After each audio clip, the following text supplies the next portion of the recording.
Happy New Year!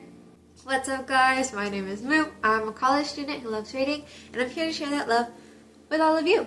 It is 2026.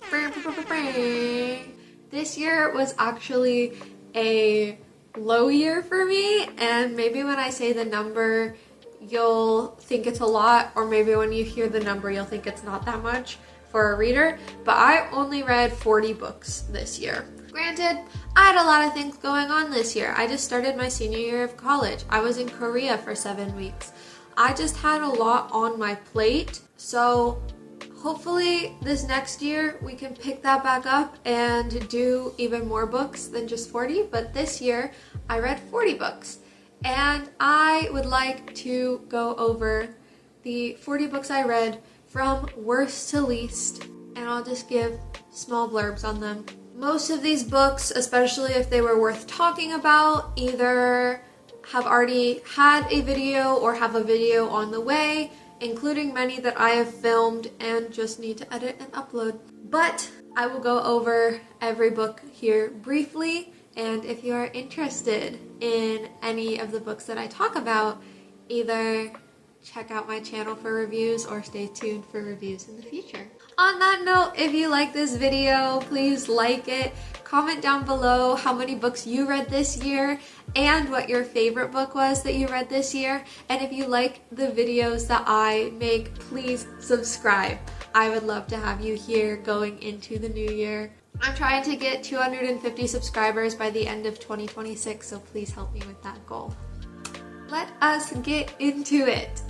Now, if you have seen my videos, either short form or long form content, you hopefully have seen that I love Warrior Cats.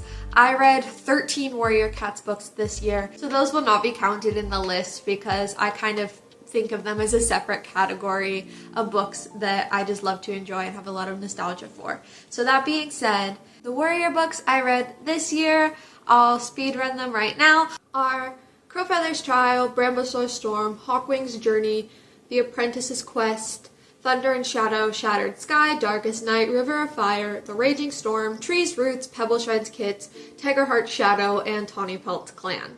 Now on to the actual list. In last place is Persian Myths. I just struggled so much with this book. This book just felt so repetitive to me that I felt that I could not even make a YouTube video about it because it just did not hold enough where I could really talk about it. This was the book that took me the longest to complete. It took me 45 days to complete. A lot of that was because I was in Korea and very busy. However, a lot of it was because it was boring. It might have just been that it wasn't my taste, it wasn't my genre. However, most of the content was about battles and just this guy got mad at this guy, so he went and fought this guy and defeated this guy, and that's cool, woohoo! And it just was that over and over and over again, and I didn't like that. At least with like Arabian Nights, which is higher on this list, not by much but still higher on this list, there was a variety of stories, and there were stories that I really did enjoy that were more my genre rather than Persian Myths, which was very much one type of myth. There were other stories dotted throughout, but it was really mostly battles and it just wasn't my genre. Next is The Thief. There's a video later on that will come out about this book, and there was a specific reason why I decided to review this book, but again, this book just wasn't really memorable to me. It was a fantasy book written in the 90s. It had a semi-interesting concept, but also it suffered from I bought this when I was 17 syndrome and my tastes have changed. And I've just realized I do not love a journey. I don't like books where people are going on quests. I don't know why. A lot of people really enjoy that kind of genre. It's just not for me. So that's why I rated it so low. Next is The Arabian Nights. Once again, I have reviewed that book. You can watch that video if you want a more detailed, nuanced view, but I just remember being quite bored by it and also quite weirded out by it, and just the way that some things were depicted just didn't sit right with me. So that is why this is pretty low as well. Next is The Immortalists. I wanted to like this book really bad. The concept was really interesting, but the first two sections, they really had me hooked, and then it fell off. And if you know me, you know that an ending can make or break a book for me. So because the last half of the book was just so underwhelming, which is disappointing because it's not common for a book to really deflate like that, I just didn't enjoy this book, though the cover art is very beautiful. The books from here on out, I don't really have too much bad to say actually. I liked most of the books that I read this year. I only DNF'd one book, and it was the Da Vinci Code, and I have nothing to say about the Da Vinci Code. But the books from here on out, I have good things to say about all of them.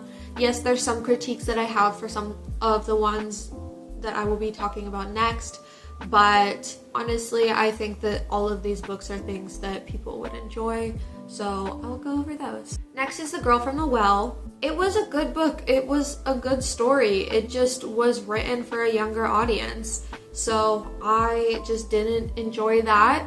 It was an enjoyable read, but overall, it was a read that was just kind of forgettable for me, and it was a horror book, but I wasn't very scared of it. So that's just where I'm at on that one. I think that if you like young adult horror, it's a good book for you.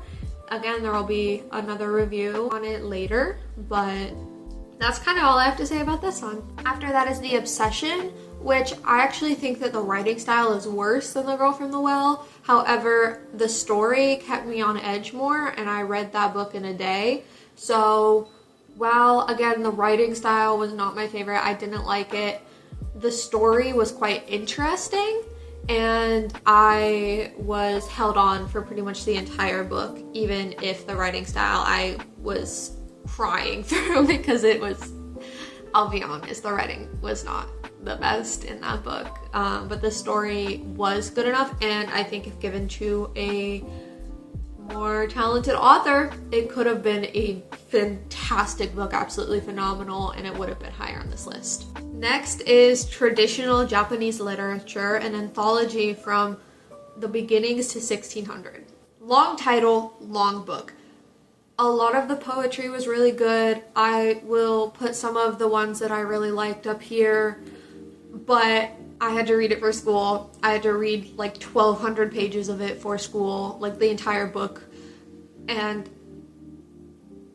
I did not have the best time in that class, so I can't put it higher because personally a lot of the things in the book were hit and miss, but there were also really good things in it, like The Pillow Book, for example, was a book that I really enjoyed and I wouldn't have gotten to read if it weren't for this class. So the writing is obviously all phenomenal. It's written by the most famous writers and poets in early Japanese history. However, I had to read it for school. I had to read it fast. I spent many days just hunched over my laptop, reading through it, being like, why did he assign me 100 pages in 2 days? But overall, I think that if you are into classical Japanese literature, this book is fantastic, and I recommend it to those people. Next is The Ghost Keeper. It's another one that's sort of low on the list because it's not like my choice genre, but my sister asked me to read it and I had an enjoyable time. I read it in an afternoon. It's a graphic novel. It's easy to do so. And it talks about really interesting emotional depth and dynamics. And I think that if you are into fantasy or if you want to read about queer characters as they go through deep emotions, all set in a magical setting, I think this book is something that you would really enjoy. It has my sister's stamp of approval. Next, another book I had to read for school was On Tyranny, 20 Lessons from the 20th Century, which was a very short read. It is tiny, but I thought it was fantastic. I just enjoyed a lot of the books on this list better, so that's why it's ranked so low. This book was very well written. I had to write an essay on this book, so that wasn't super fun, but I also got, I think I got 100% on that essay, so you know what, I love this book. I actually had to buy this book, so I own this book, even though it was for class. So it's one that I'm keeping in my library. It's one that I really enjoy. I just thought that a lot of books were more enjoyable for me. I had to read this for school. It's obviously on a dark subject. It's on tyranny. It reflects some of the contemporary problems we are dealing with in the US. So not a comfortable read, but it was very well written. So take that with what you will. Next was Norse mythology. It was an enjoyable time. It was a good read. I got to learn about Norse culture while also having a laugh. There's not too much beyond that to say. It was just a really fun read. I'll have a review coming out of that later. I thought that it was just a good time, and I had been reading a lot of heavy books before reading this one, so it was a nice pick-me-up, and it served a purpose where it needed to serve, so that was great. Next is The Bone Spindle. When I was in high school, I was really into fairy tale retellings, and I still am to some extent. I just am not really into the fantasy genre anymore, so it's really hard to find fairy tale retellings that I'm like legitimately into, because I just don't enjoy fantasy as much as the next person. But The Bone Spindle, it was a good story. It's a trilogy. I'm going to try to check out the other 2 books from my library and finish those today, even though I have so many unread books. But it left me on a cliffhanger that made me really hungry for more. I liked the characters, even if they were a little tropey. I thought the book as a whole was kind of tropey, but it was feel good and had emotional depth, but still followed a cohesive story. I don't know. It was just a very interesting read. I had a good time. It's not something that I usually turn to, but I bought it when I was 17, so I read it and I enjoyed my time. So I'll see where the last 2 books lead the story later this year. Next was Heartstopper Volume 1. It was just so wholesome. You can't knock wholesome romance. I absolutely loved it. It just made me happy, and I was camping when I read this, so I was already in a good mood, and it just made me feel nice and happy and good. And sometimes that's all you need. Sometimes you just need a light, wholesome read, and Heartstopper Volume 1 doesn't get into like the deep topics yet of the Heartstopper story, so it's really just a cute, fun read, and I really enjoyed myself. Next is The Unreal and the Real Volume 1. As I mentioned in my book review, I don't understand a thing about it. Like, seriously, like, she's too smart for me, but it was so beautiful and it was such an enjoyable time that I loved every second of reading it. There were so many short stories that made me think. I love a book where you can ponder really deep topics and it subverts expectations and it changes the way that you think about things, and it was just a fantastic, enjoyable time every page. Very different from that was Grave Mercy. It was just the quintessential 2013 dark fantasy, you know, main character assassin. She's not like other girls. She's tough and like enemies to lovers and like, again, so tropey, but sometimes you just need that trope, like that tropey stuff. Oh, it's so fantastic. I love it so much, and once again, like, I'm excited to see where the series leads. However, it did end on less of a cliffhanger than say The Bone Spindle, so I'm not as ready to like jump into that and see where that goes. So I don't know, we'll see. The next one is kind of silly, but you have to understand. It is from the authors of my favorite podcast. It is Stay Sexy and Don't Get Murdered, the definitive how-to guide.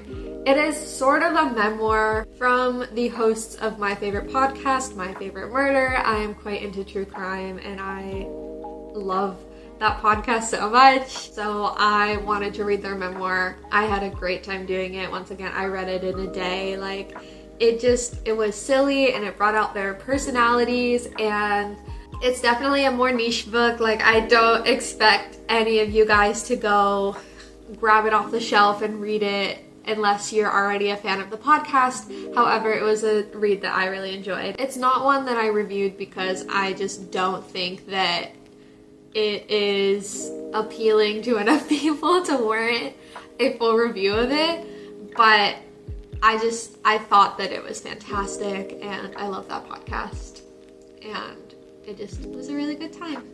After that is Wicked.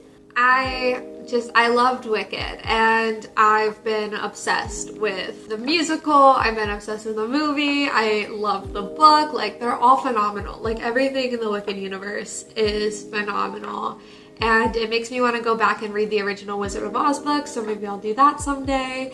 But Wicked was a fantastic book.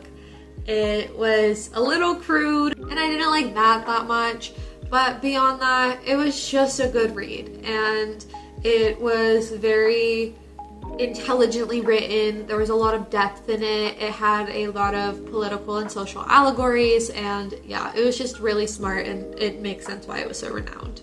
After that is The Widow of the South, which again, the video's coming out later. I got pretty heated in that review, but I think that's a good thing. I love a book that makes you feel emotion. I love a book that makes you angry and sad and all of these things, and I think that it was a very good way to look at a fictionalized, semi-nuanced look at the Civil War. I think that it is very difficult to do it.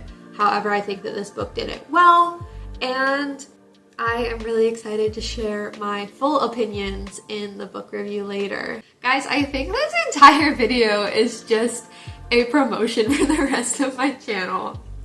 That's okay, right, guys? If any of these books sound even semi-interesting to you and the video is already out, please go watch that. Support me if you think this video is any fun. I am really only sharing the bare bones on this video. I have so much more to say about so many of these books. I've already said so much about so many of these books. I have yet to film some videos on some of these books. I have yet to edit a lot of the videos I've already filmed on these books. So all that to say, there's so much content out there for you to explore if you so choose, and I would love to have you here in my community. So just another mention, subscribe if you'd like. There's plenty of these I haven't covered that you just gotta stay tuned for, so subscribe so you don't miss. Yeah, another one that I had to read for school, though I thoroughly enjoyed it, was America is in the Heart. It follows a Filipino man as he travels to America and tries to make his own way. And it is a very good look on the Filipino-American experience. I was in a Filipino-American history class this past quarter in my college, and it really broadened my view. If you are in college right now, or if you are going into college, any of that, please, I beg of you, especially if you are American, find history of your country from the perspective of other people, from some sort of minority group, whether it's race, sexuality, gender, any of that. I really encourage you to look at a perspective that isn't your own. I think that it will foster empathy, and it will bring us towards a more peaceful world. Next is 12 Years a Slave, which I read earlier in the year. It's renowned for a reason. It is fantastically written. It is deeply brutal. It is very sad, but it is very important. And once again, I believe that if you are an American, you should read this book because it is essential that we know about this history, especially since things are happening in the government that makes it harder to access this information unless you are searching for it. So all that to say, if you are American, I do think that you should read this book regardless of who you are. After that is Devoted, which I am still debating whether or not I want to make a video on. I read it in one day. It was absolutely fantastic. It covers extreme fundamentalism within Christianity. It follows one girl. It's a fictional book, but it had so many real life parallels that I felt things so deeply. I've never been in fundamentalist spaces. However, I've had friends that were raised in fundamentalist spaces, and I've seen how it's affected them. And I think that it's a really powerful book. So I think that I'm going to review it at some point, but I just need to figure out how to bring it to the table in the best way possible. because I do think that it is a very important story to be shared. But I read it in less than 24 hours. It was so good. It made me cry, it made me yell, and that's such a beautiful thing when a book can make you feel so deeply. It's just ink on a page, but the way that the shapes form on that page can make you feel so many deep things, and this just, this is why I love reading. This is why I love reading. Devoted is why I love reading. Next, A Tale of Two Cities. It was the best of times, it was the worst of times, and I had the best of times reading this book. It was so good, and I'm so excited to read more classics as the year goes on, and I just really hope to broaden my horizons and be able to be more knowledgeable in classics in the future. This book, I seriously had no idea what it was about before I read it, and then I read it and it was just a fantastic time. It is so much more than its opening line. If you're into historical fiction, especially regarding England and France and the French Revolution, that's the book for you.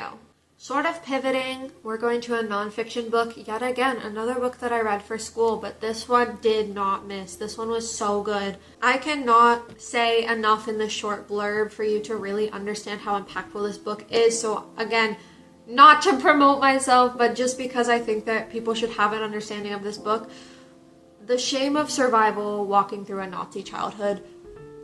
It was so well written. It was just insane. Like, the book was so hard hitting, and I just was at a loss for words through it. However, again, I cannot adequately say how important this book is in this short amount of time. Please go watch the dedicated video for it, because I just need people to know how important this book is. It was so good. No wonder it made it just shy of the top 5, even though it was nonfiction, even though it was about a very, very, very dark topic. It was just so good. Alright, we have made it to my top 5. And number 5 is The Handmaid's Tale. This book was terrifying. It was absolutely terrifying. It's my worst nightmare. I can't imagine what the women in this book have had to go through. It's fictional, but it makes you feel so many things, and it's so applicable to today. That's the thing. So many books I'm reading are so applicable to today, and it's stressful. Because these books are scary. But it's true. The Handmaid's Tale needs no introduction. It is so fantastic. It is so well renowned for so many reasons. If you haven't read it, read it. Please. No matter who you are, please just read it. It is so good. It is really dark. If you can't handle super, super dark topics, then maybe it is not for you. Maybe I shouldn't cast so wide a net, but it is so good. It is so scary. It was in my top 5 for a reason. Number 4 is actually one that I'm not going to be making a video on. It's The Four Loves by C.S. Lewis. I was in a book club in this quarter of college with the housing community that I live in. I live in a Christian housing community that works sort of close with the University of Washington, but is not actually affiliated with the University of Washington. It's privatized housing, whatever. We did a book club in there, and it was so good. It felt like presenting Christian love in how it was intended by Jesus to manifest within all of us. As a Christian who does align with more progressive views, I would say I'm pretty moderate. However, I definitely lean more progressive more than anything. I was very happy with this book. Obviously, it was written in 1960. It is a little outdated. For example, it says men and women can't be friends, and it was just C.S. Lewis, listen. Listen. Our co-ed book club begs to differ. However, where it mattered, it hit. For example, it really reinforced the notion of how silly it is to say, ha ha ha, my country is better than yours for X, Y, and Z reason. He said that was stupid. He very much said, oh, I'm not here to like enforce my values onto others. It was very much that kind of thing. So like, I don't know, it just was very refreshing that like the opinions that I have that seem so far distant from like Christian nationalism, for example, those ideals did exist in the 60s. They probably existed before then, and it just felt really good knowing that there was a man that is so infamous that held the same ideals that I do in a lot of ways and holds the ideals that are important to me. He held them back in the 60s and before that, and that was just really refreshing. Number 3 is Pride and Prejudice. So good. It was just so good. I can see why it's so infamous. Like, it's just top tier reading. It was the book that I started 2025 out with. Oh my goodness, did I start out the year strong. It was really hard to beat, but 2 books did beat it on my personal list. Number 2 is Life as We Knew It. This book is not as well known, but I was chilled by it. It was so good. It was so terrifying. The video is not out yet, but I have a video on it. Just, oh my gosh, stay tuned. It was so good. It was another book that I just read like that. I could not put it down, and oh, those are the best books. Those are the best books when I can feel. I think I like to feel fear. I think that I like to feel intense emotions, however, and a lot of the books in which I pick up, the intense emotion that I feel is fear. What does that say about me? But it's true. I felt so terrified in this book the whole time, and I loved every second of it. And speaking of feeling fear, my number 1 book of 2025 was The Long Walk by Stephen King. I did not mean to read it the same year that the movie came out, but it just worked out that it did. I was hooked on page 6. It was so fantastic. It was so terrifying. It definitely very much felt Hunger Games-esque, even though it was written in the 70s. It was written long before the Hunger Games. And it was just fantastic, and I simply could not put it down. It was just the best book of 2025, the best book I read in 2025. That's all I can say. All right, well, that concludes my list of books that I read in 2025. Here's to a 2026 full of reading. I hope to read even more books in 2026. I'm just so excited for the year ahead, and I hope that you guys are too. So that's it from me. If you like this video, like it, and yeah, that's all. Without further ado, this has been Moo. I hope you have a wonderful day, and I will see you in the next video. Bye bye!